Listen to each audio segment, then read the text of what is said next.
Louvado seja nosso Senhor Jesus Cristo, para sempre Ele seja louvado. Salve Maria, irmãos e irmãs, que alegria ter vocês hoje para mais um dia dos nossos exercícios espirituais.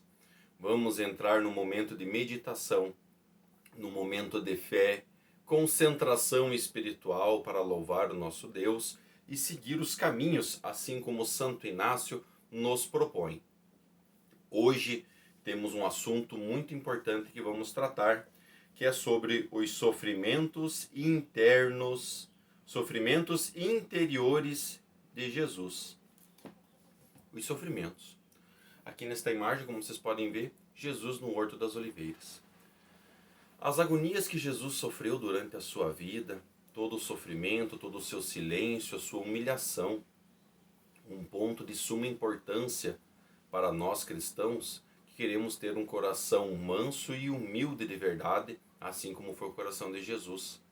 E por isso, queridos irmãos e irmãs, vamos nos aprofundar um pouco mais no nosso exercício para entender sobre essas agonias. O que Jesus passou por nós e nos ensina. Como servos humilhados devemos seguir e pensar. E para iniciar nosso exercício, vamos fazer a nossa oração preparatória. Deus, Senhor meu, eu creio firmemente que estais aqui presente. Eu vos adoro, meu Jesus, com toda a submissão e afeto do meu coração. E vos peço perdão humildemente por todos os meus pecados. Eu vos ofereço, Senhor meu Pai, esta meditação, e espero que me concedais as graças necessárias para fazê-la bem.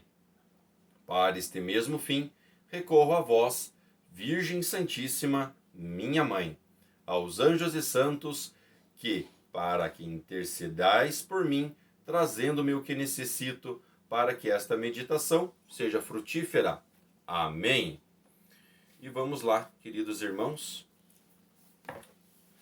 sobre os sofrimentos interiores de Jesus, será o nosso exercício número 24, 24º dia que estamos caminhando neste aprofundamento espiritual. E no prelúdio primeiro vamos falar sobre a composição do lugar. Vamos mais uma vez ativar a nossa imaginação para nos colocarmos no lugar onde Santo Inácio quer que estejamos para fazer esta meditação. Imagina, alma minha, que estás vendo Jesus no jardim do Getsêmani, triste, aflito e envolto em agonia, suando sangue. Veja, meus irmãos, o Getsêmani é justamente lá no Horto das Oliveiras. É lá onde Jesus sentiu agonia, sentiu calafrios, e dizem, sim, nós cremos que até sangue saiu junto com o suor de sua testa. Vamos nos concentrar por um instante e imaginar que estamos caminhando pela estrada do Getsêmani, estamos ali e vemos Jesus em agonia, talvez colocando a sua mão no seu coração, com os olhos fechados, entristecidos, seus cabelos molhados pelo suor, aquela agonia forte.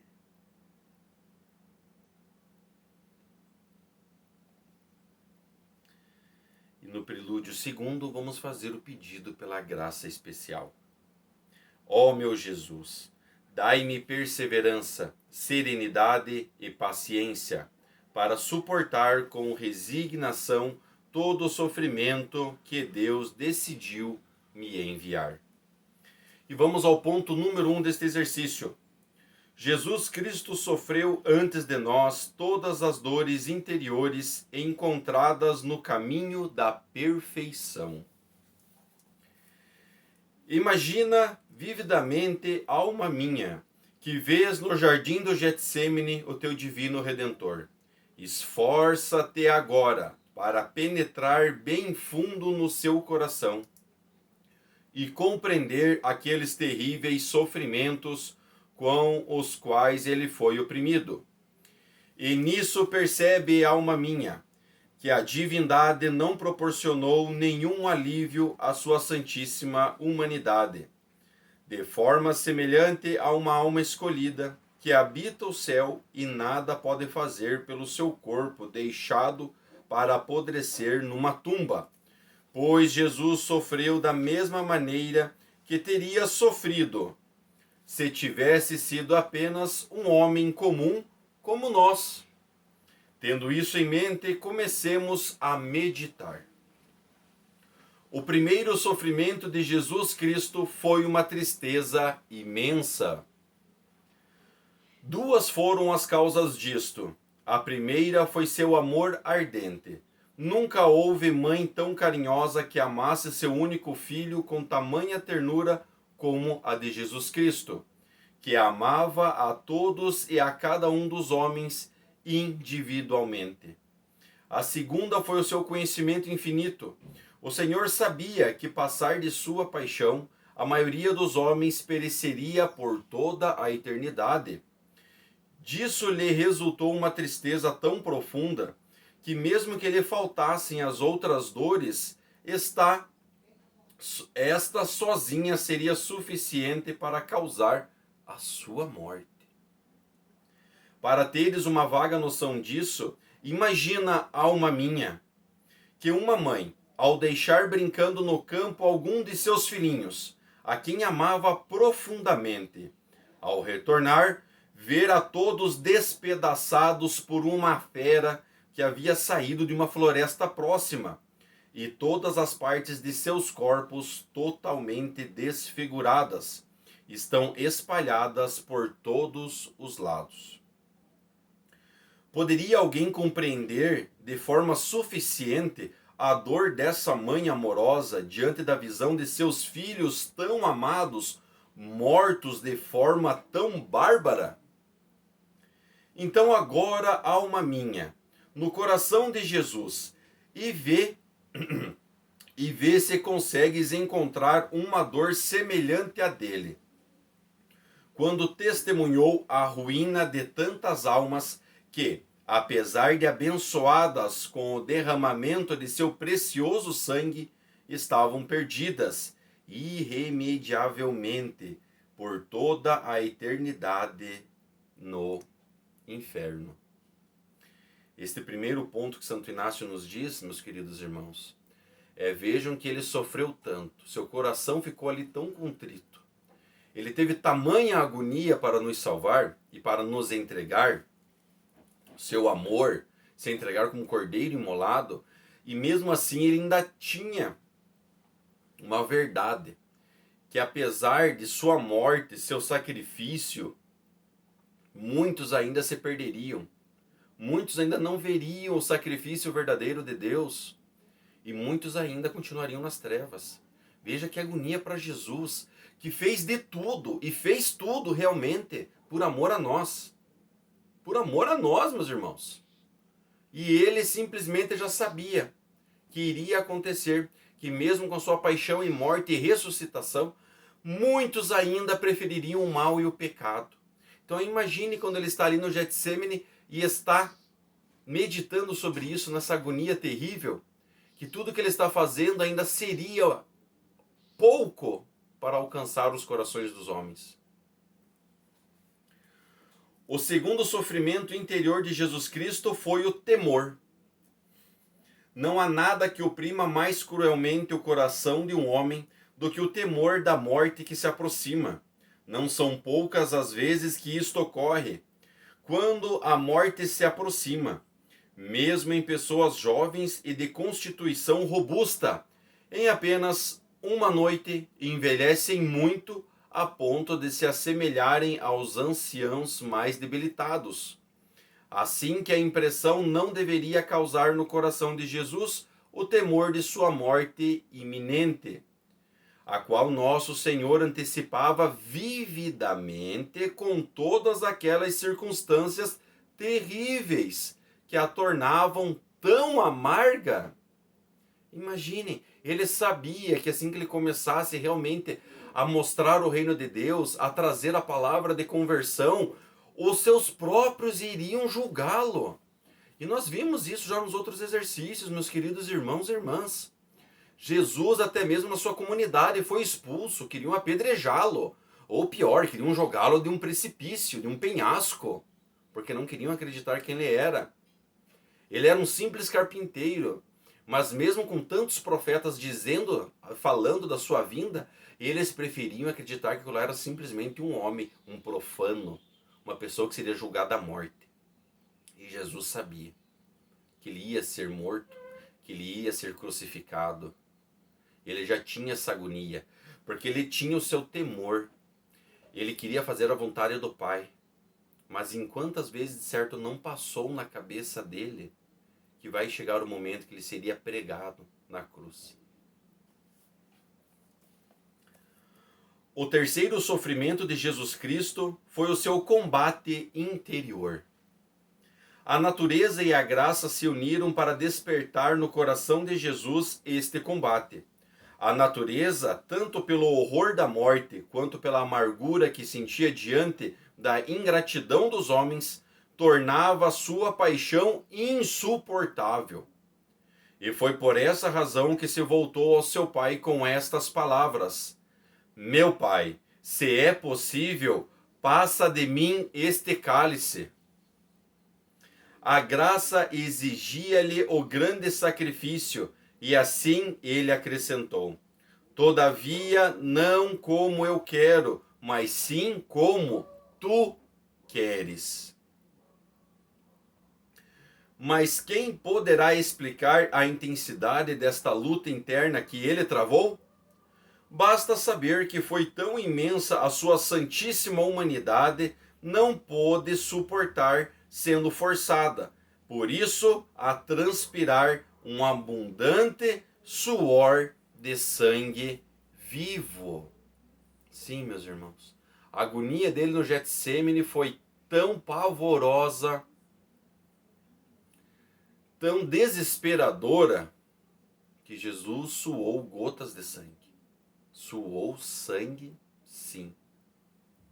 Veja que o Cordeiro já estava entregando o seu sangue por nós, até mesmo antes de ir até o local onde ele seria pregado no madeiro. O quarto sofrimento interior de Jesus Cristo foi sua agonia mortal. O estado mais crítico e tormentoso para o homem é, sem dúvida, o da agonia. Imagina, alma minha, que estás diante de um moribundo. Um suor frio brota de sua testa, causado pelo conflito interno que o perturba. Suas mãos e pés estão gelados e rígidos. Ele mal consegue respirar. Seu coração treme e palpita. Trata-se de uma agonia que não dá trégua antes de vir outra, pois todas são contínuas. A simples visão dele é lamentável. Agora considera, alma minha, o teu Jesus no jardim do Getsêmani, reduzido pelo sofrimento interior a um estado agonizante. Não há dúvida de que teria morrido se um anjo enviado do céu não o tivesse fortalecido naquela hora, para que pudesse consumar o seu sacrifício. Veja, meus irmãos, Deus está presente ali de Jesus, e até mesmo quando ele olha e sabe da sua agonia, ele ainda quer dizer: Senhor, meu Pai, se for possível, afasta de mim este cálice. Mas, Senhor, meu Pai, estou aqui para lhe servir, e que seja feita a sua vontade, mas não a minha. E Jesus sim tem um fortalecimento ali, porque ele como o Pai são um só. O Espírito como ambos são um só. E naquele momento ele se levanta, ele sabe que esta agonia será preciso para que muitos corações se convertam. E hoje em dia, meus irmãos, como é preciso olhar para esta agonia de Jesus, esta agonia interna dele, e entender como ele tem um coração que mesmo no sofrimento e no medo, ele ainda confiava em seu Pai. Ele confiava em Deus Todo-Poderoso e dizia que seja feita a sua vontade. Nós precisamos também ter este desejo, esse temor de pedir que Deus faça a sua vontade sobre a nossa vida. Concluímos este ponto número 1 e vamos aos afetos. E o primeiro afeto que vamos tratar do ponto número 1 é a vergonha. Ó meu Jesus, quão grandes são os vossos sofrimentos e quão grandiosa é a vossa fortaleza no meio deles. Estais imerso em um mar de amargura, angústia e tristeza, tédios, terrores, aflições, desolações, sem alívio e agonias mortais. São aquelas ondas pelas quais o vosso coração está agitado. E, no entanto, em meio a essa terrível tempestade, vossa constância se revela invencível. Sim, vós continuais orando e até prolongais o vosso coração. Conformais o vosso querer com o do Pai Eterno. Não recusais diante do sofrimento, não rejeitais nem mesmo a morte na cruz. Isso é amar verdadeiramente e ser verdadeiramente fiel a Deus e cumprir perfeitamente o seu divino benaplácito, agora diante de vosso sofrimento, que é o meu, ó meu aflitíssimo Jesus. Mas o meu sofrimento comparado ao vosso é muito leve. No entanto, qualquer adversidade, por menor que seja, já é suficiente para me fazer abandonar o bem que havia começado, tendo tédio e tristeza na oração. Falta-me mortificação. Sou inconstante dos bons propósitos, meu espírito é disperso, sou covarde e desconfiado. Esses são os infelizes efeitos das minhas penas, com as quais me presenteais para me provar e me fazer merecer. Que vergonha, né, irmãos? Que vergonha. E sabemos que muitas vezes ocorrem com nós. Estamos ali caminhando, mas se acontece alguma coisa na nossa vida, julgamos, pecamos, faltamos às vezes com a verdade, deixamos de comungar. Estávamos num caminho tão certo, mas ali fomos tão fracos que acabamos perdendo. Perdendo a fé. Perdendo o sentido do coração manso e humilde de Jesus. Que vergonha, né, meus irmãos? Que vergonha para o cristão entender estas palavras e saber que somos tão fracos. O segundo afeto que vamos fazer agora é o propósito. Que coisas tão vergonhosas é esta aos olhos da corte celestial? Jesus está mortalmente submerso em aflições, sem ter nenhum pecado. E eu quero ter consolo até a morte, depois de tantos pecados. Reconheço minha loucura, ó meu Jesus, e a detesto. Não me queixarei mais das minhas penas interiores. A desolação que Jesus sofreu por amor a mim, eu também quero sofrê-la por amor a Ele. Somente quero agradá-lo, só a Ele buscarei, só a Ele amarei, tanto nas trevas quanto na luz, tanto nas aflições quanto nos consolos. Assim me proponho, ó meu Jesus, e assim farei mediante vossa graça. Tenhamos este propósito também, meus irmãos. Tenhamos este propósito, porque é isso que nós estamos buscando. É esse propósito, de buscar no Senhor, de agradar somente ao Senhor, de amar somente o Senhor. E vamos ao ponto número 2, que é o estado de desolação. O estado de dissolução é muito mais vantajoso para nós do que o de consolação. O quão tranquila poderias viver, alma minha, entre as trevas e as desolações, se soubesses das vantagens que a desolação traz consigo. Pelas seguintes verdades poderás ter uma verdadeira noção disto. Primeiro, o estado de desolação é mais propício para oferecer a Deus um sacrifício digno do que o estado de consolação. Como nos enganamos a nós mesmos, mesmo nas coisas espirituais, alma minha. Se por acaso desfrutamos de um pouco de tranquilidade interior, se experimentamos um coração um pouco mais devoto, se os olhos derramam lágrimas doces, quando tudo isso ocorre, consideramos que esse dia foi um dia feliz. Mas,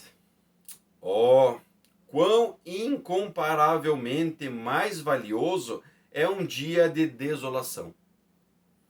Presta atenção ao dia que também te considerarás feliz, pois nele Deus te concede algumas coisas, mas tu, em troca, nada dás a Deus. O fato de teres sido convidado à sua mesa e teres vislumbrado suas doçuras é uma generosidade que é inteiramente do Senhor para contigo. Porém, não há nada teu para com ele. Ah, quantos são aqueles que durante os momentos de consolação se mostraram fiéis a Deus, e quão poucos são os que assim se mantêm nos momentos de desolação. Ver-se privado de toda luz e vigor, sentir em si a rebelião das paixões alteradas, ser atacado por todo tipo de tentações, vindas de todos os lados, e apesar disso, perseverar-se fielmente no silêncio e na oração, no recolhimento, na mortificação e em todas as outras práticas virtuosas. Este é o sacrifício mais nobre aos olhos de Deus e a oferta que Sua Majestade completa com maior candura. Segundo, o estado de desolação conduz a alma ao amor perfeito de Deus, mais seguramente do que o estado de consolação. Amar a Deus perfeitamente significa, essencialmente, buscar pura e unicamente seu agrado, sem preocupar-se com mais nada, nem na terra e nem no céu. Aquele que alcança esse estado entra instantaneamente na posse do amor mais perfeito de Deus. Torna-se perfeito e santo em sua presença divina. Contudo, para chegar a esse ponto, o caminho mais seguro que devemos seguir é o estado de desolação.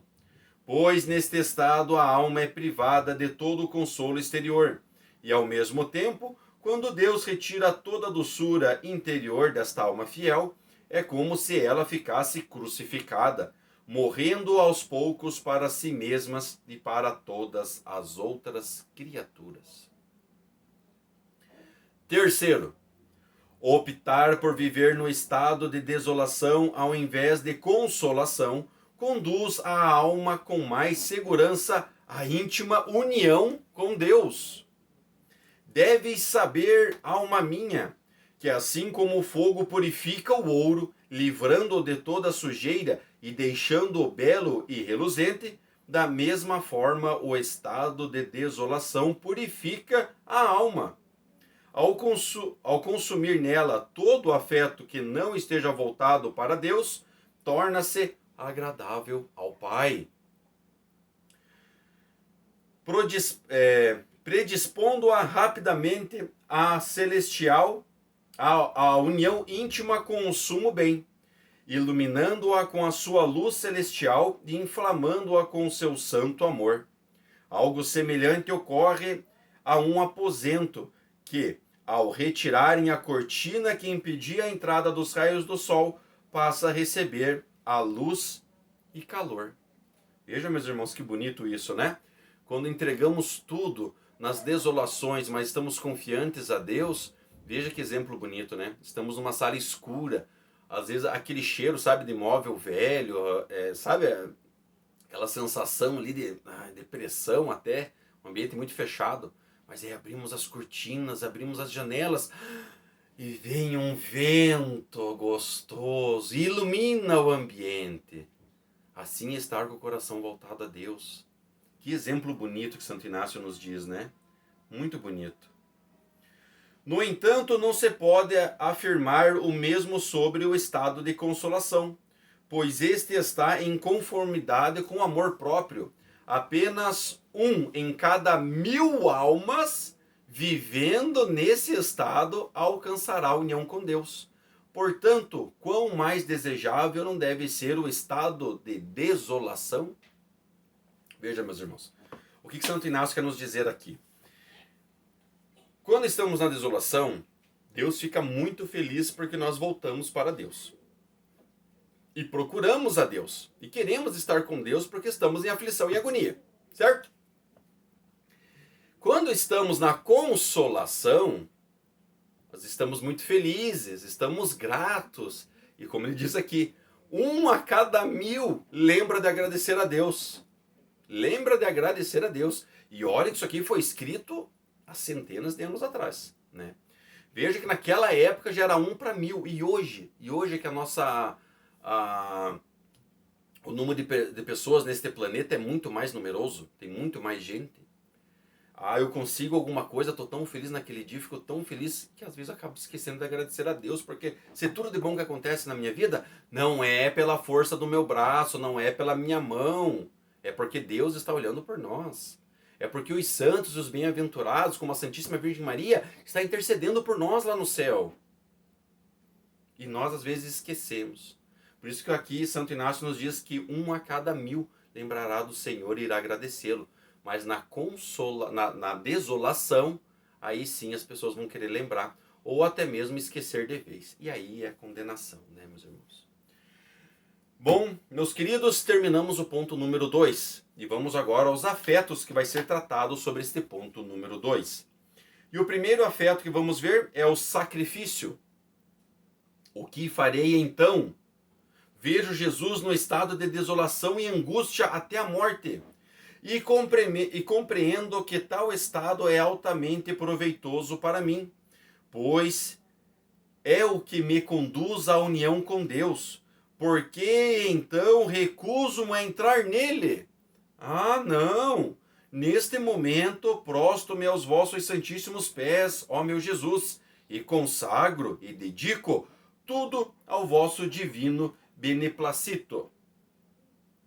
Meu coração está pronto para ser privado de toda iluminação, de todo consolo, de toda satisfação, e sofrer as trevas, o abandono, as tristezas, as tentações e tudo quanto mais vos agrade, ó meu Deus. Meu único consolo de agora em diante será a realização do vosso divino beneplacito. Minha única alegria, meu único alívio será privado por vós e com vós de todo consolo e descanso. E saber que assim se cumpre em mim a vossa santíssima vontade. É o sacrifício, irmãos, é o sacrifício. Jesus no jardim do Getsêmani, no Horto das Oliveiras. Dizem historiadores que Jesus passava por ali quando estava sendo espremida o azeite de oliva. Ali, né, as azeitonas. As azeitonas estavam numa prensa em que eles giravam, depois colocavam um peso e apertando aquilo ali, extraindo o óleo ali das azeitonas para fazer o óleo santo, né, o óleo ungido ali, que era o do azeite de oliva. E veja, meus irmãos, que ela passando ali, toda vez que era esmagada, que era pressionada aquelas sementes, aqueles frutos ali, para expelir este óleo, ele sentia como se fosse o coração dele esmagado. Ele sentia como se fosse ali o corpo dele sendo ali torturado, um sofrimento, um verdadeiro sacrifício. E para nós, este afeto vem falar justamente isso. Que sejamos um sacrifício vivo nesta caminhada. O segundo afeto que vamos ver é a súplica para receber a graça da fortaleza. É isso que devemos buscar, irmãos. É isso. Nós temos a vergonha, nós temos o temor, nós temos aqui o sacrifício. E agora sim, buscar a graça que mais precisamos. Que é a de fortaleza. Sermos blindados para não cair nas tentações. E principalmente nas desolações, lembrarmos que temos um coração forte, mas que ele é humilde e manso, como é o de Jesus. Aqui é onde me vejo na necessidade de erguer para vós, ó meu Jesus, as mãos, os olhos e o coração, para implorar em meu auxílio a vossa dulcíssima misericórdia. Não buscar alívio nas criaturas e permanecer fiel a vós. ter a compreensão obscurecida por densas trevas, a vontade angustiada por áridos sofrimentos e o coração afligido por contínuas desolações, e não esmorecer. Suportar os repentinos ataques das horríveis tentações, sentir a mente dilacerada por pensamentos aterroradores, e não desaminar, experimentar no coração as amarguras, aflições, rebeliões e o desencadeamento de todas as paixões, e manter-vos constante no serviço divino. Esta é uma virtude inigualável, que contém em si a verdadeira abnegação, o desapego total de todas as criaturas, a verdadeira fidelidade, a caridade pura e a garantia mais certa de uma união com Deus. Mas a fim de que se cumpram tão magnânima obra, requer-se nada menos que uma graça extraordinária e eficaz do céu. Portanto, volto-me para vós, com todas as minhas forças, ó meu Jesus, ajudai-me, Senhor. Dai-me, Senhor, um coração forte, para que possa eu junto contigo carregar a minha cruz. Dai-me, Senhor Jesus, um coração manso e humilde, para que eu possa amar o próximo. Dai-me, Senhor, um coração de servidão, para que possa sempre seguir e amar a Deus, e atender todos os seus preceitos, e a obedecer com alegria no coração.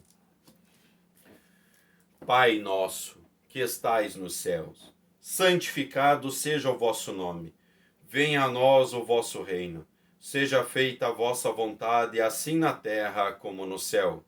O pão nosso de cada dia nos dai hoje. Perdoai as nossas ofensas, assim como nós perdoamos a quem nos tem ofendido. E não nos deixeis cair em tentação, mas livrai-nos do mal. Amém. Ave Maria, cheia de graça, o Senhor é convosco. Bendita sois vós entre as mulheres, e bendito é o fruto do vosso ventre, Jesus.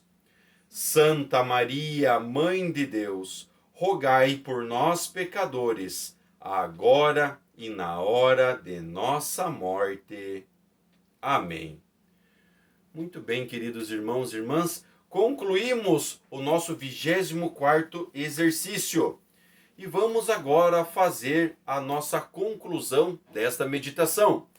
E fazemos com a nossa ação de graças. Dou-vos graças, meu Deus, pelos bons pensamentos, afetos e inspirações que me comunicastes nesta meditação.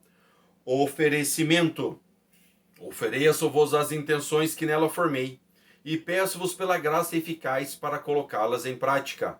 Para este mesmo fim, suplico a vós, Maria, minha mãe, aos santos e anjos de minha devoção, para que intercedais por mim e me alcanceis esta graça.